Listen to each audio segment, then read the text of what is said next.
So I was kind of thinking, because I ran out of things to make sounds with. I was thinking, what could I use that other people really haven't used a lot to make sounds or try and make sounds? I haven't seen a lot of people try and use like anything car related, like anything mechanical, anything. I guess spare parts. I have a lot of spare parts. So I was thinking that I should just maybe try and do that.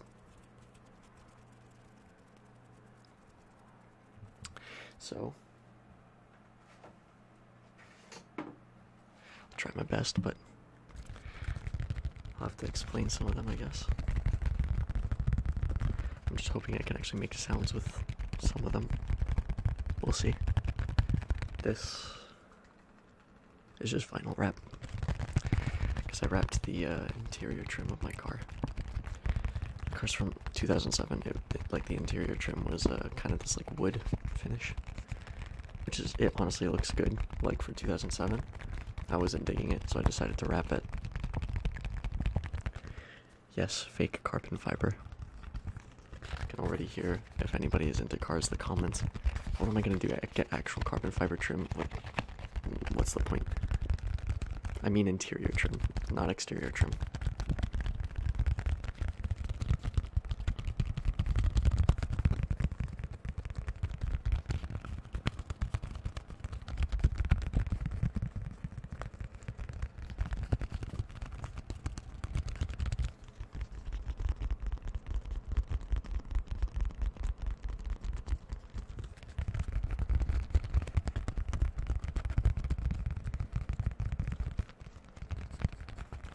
It was definitely an experience trying to learn how to vinyl wrap. I kept burning myself with the heat gun because I kept heating this up and then trying to pull it, and then it was like scorching hot.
Actually, before we do this one,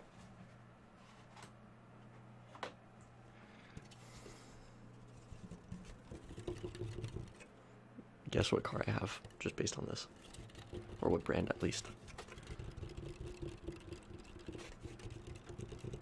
Anyone who's into this brand probably can guess the exact car, or at least the chassis. I'll give you that.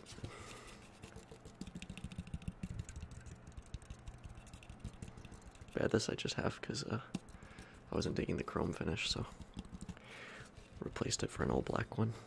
Plus the black on it started wearing out on the other one, because there's two. Started wearing out because of like sunspot and whatnot. It kind of just looked really light gray. It's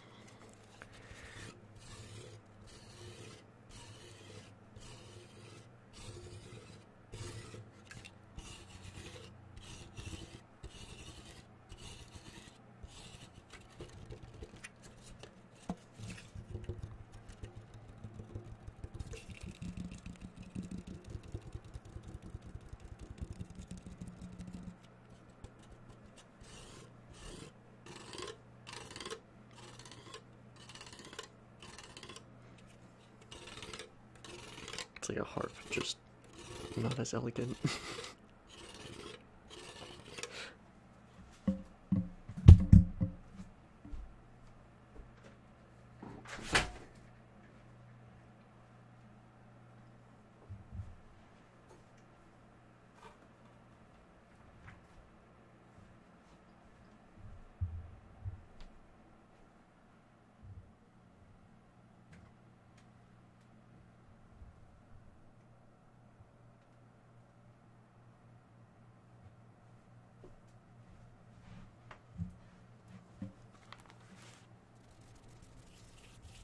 Okay.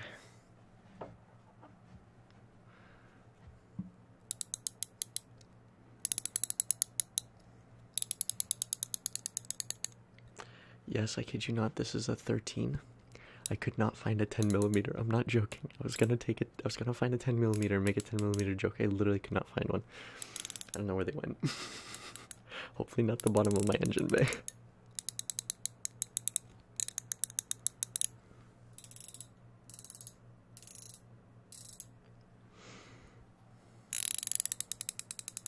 This is useful because it's a spanner, but it has a ratchet on the end. I do have a ton of different ratchets, but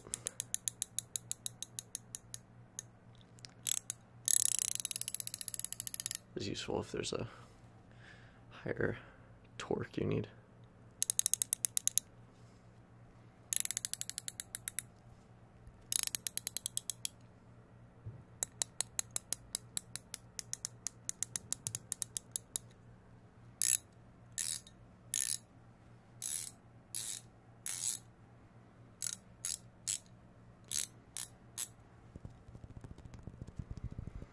Not really many sounds you can make with a spanner, but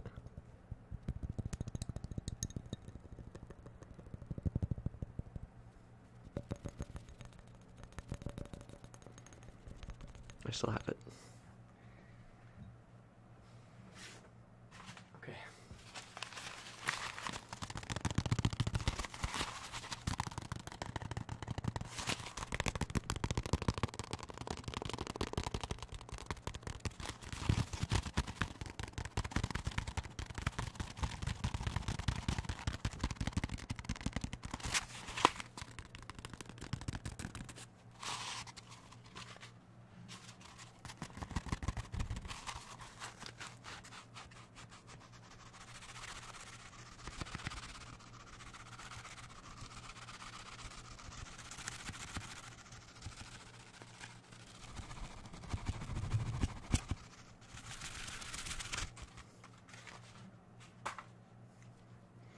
It's an ignition coil.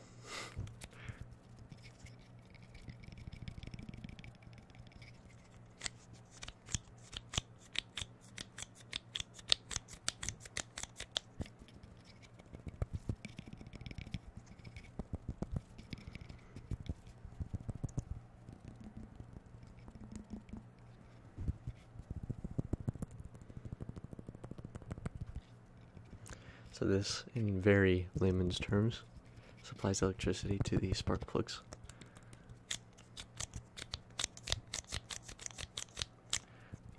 Which then are used to ignite gas in the ignition chamber. It kind of looks like it's like a launch button, like. But no, that's just to snap it in place because there's the connector up there, right there. Plug that in and it goes. And it snaps it in place, keeps it there. I've had a lot of these break on me though, because it's like the flimsiest little piece of plastic. I'm pretty sure one of them in my car right now has a broken clip. It's fine. It'll work. It'll work. It's fine.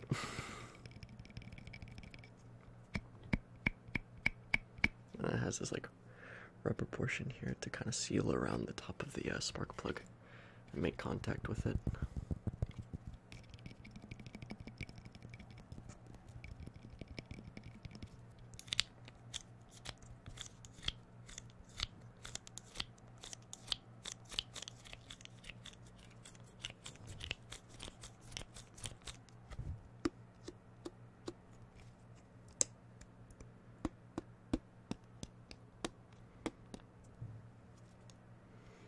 I don't remember if these...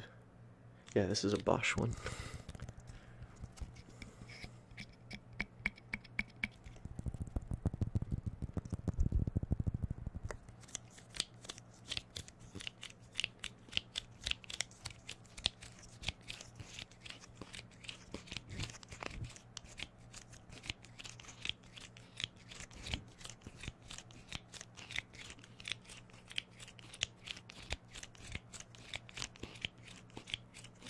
Alright.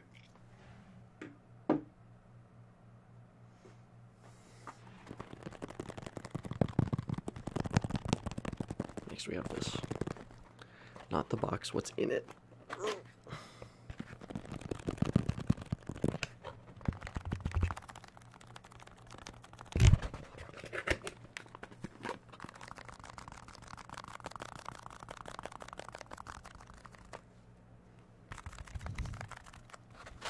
So this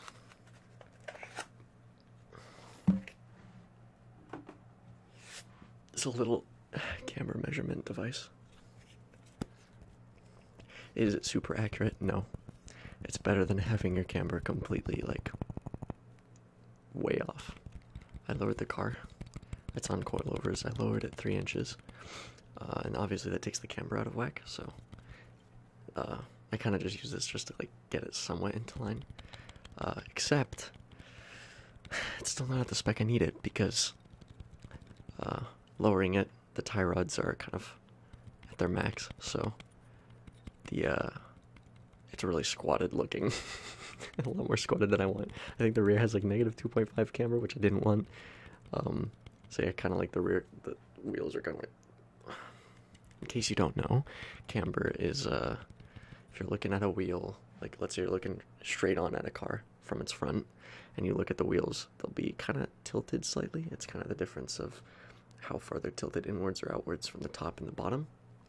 And this can help with grip on turns and things like that. And so after I lowered the car, that kind of pushed all the other geometry outwards. So those wheels that were kind of like this naturally, after getting lowered, are kind of like this. So they're like really, it's bad. It's really bad for tread. It's really bad. It'll wear your tires down quick. I mean, unless it's what you want. A lot of people are into stance cars, but personally not me. Also because if you go that super far with camber, it's like you get no grip. Negative 2.5 is not that bad. There's people that run like negative 8 or something, but not what I want on like a daily.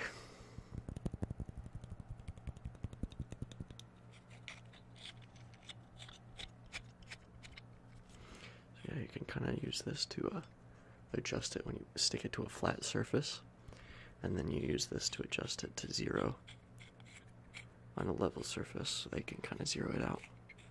And then you have a magnet here, stick it on the rotor.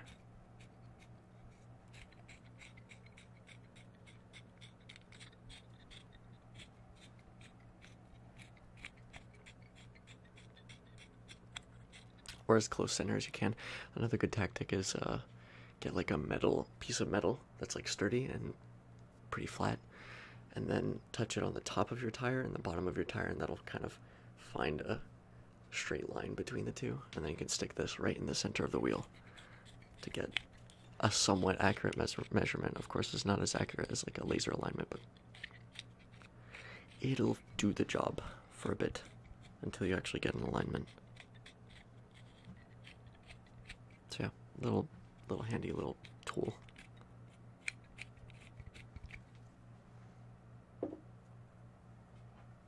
Time to get to the things that failed me.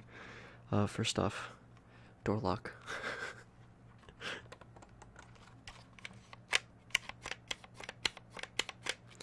One day I just realized that my passenger door wasn't locking, so I had to take apart the door and pull this out, replace it. I think the mechanism in this just straight up snapped because it's plastic, so it dies eventually. My car's just known for having problems with the door lock.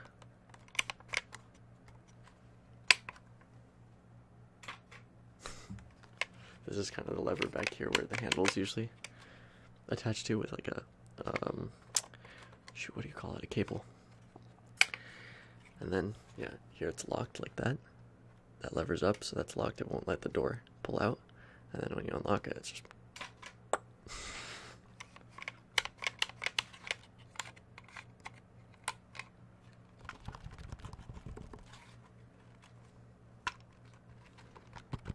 just breaking the clips on it. Look at this.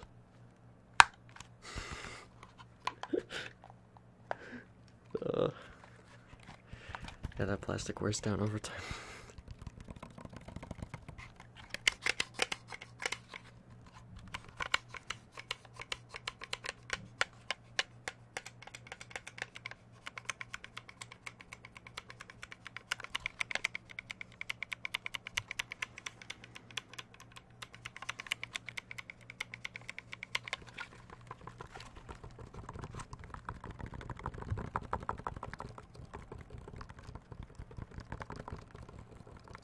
I honestly don't know why I keep these, because I could just throw them out. I don't know, I just have them for fun. I threw out my old suspension, but I just keep these for some reason.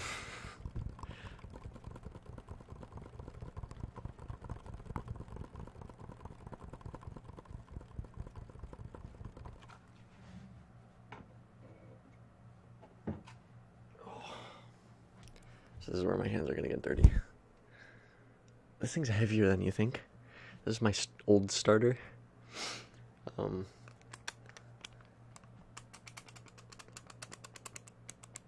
this thing just kind of straight up died one day. Yep, there it is. I had my car in the driveway, and I was ready to leave somewhere, and I just pressed the start button. It just, I was like, oh. I had to push it up the hill because my driveway's on a hill. I had to push it up the hill into the garage so I could replace it. And this is beautifully placed at the very bottom of the engine bay. And the way to properly get to it was like to take the intake manifold out and everything. I was too lazy. I moved it over and just reached my hand in because I'm skinny. I just got to the bottom and then took it out and put a new one in. This thing's so heavy. Let's see.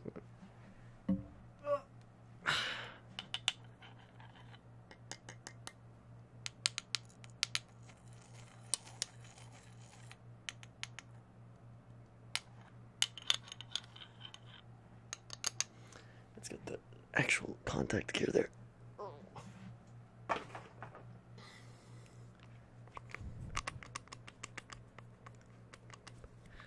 Can't spin it though. Unfortunately, that'd be interesting.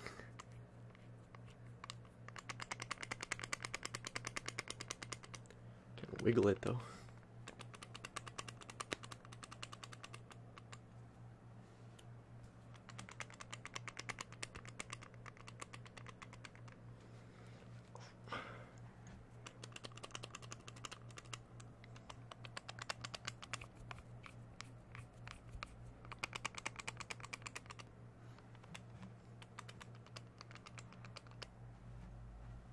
Last but not least,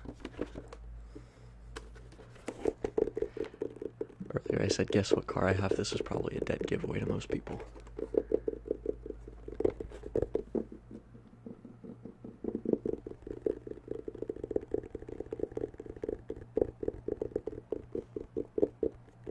So the thing is, my gauge cluster actually didn't fail.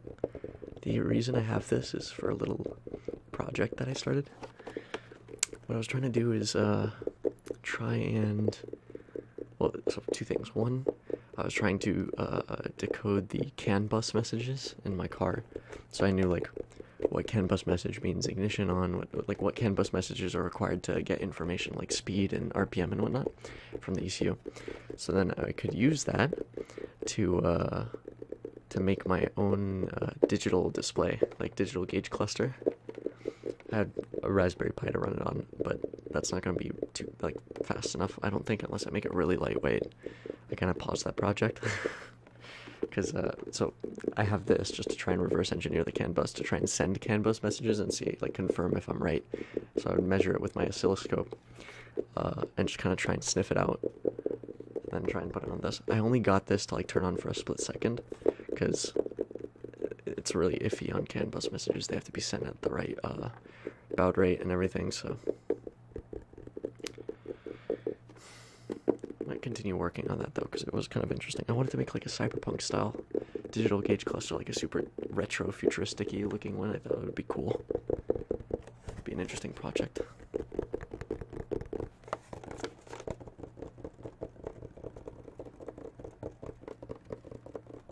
So I just bought this off eBay.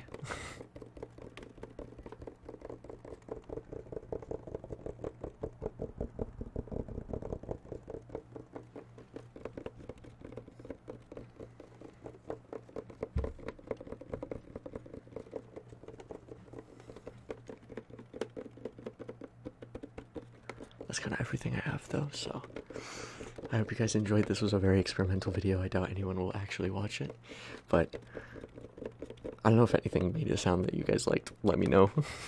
This is mostly just for fun, but I hope it was at least partially relaxing. And I'll see you guys in the next video.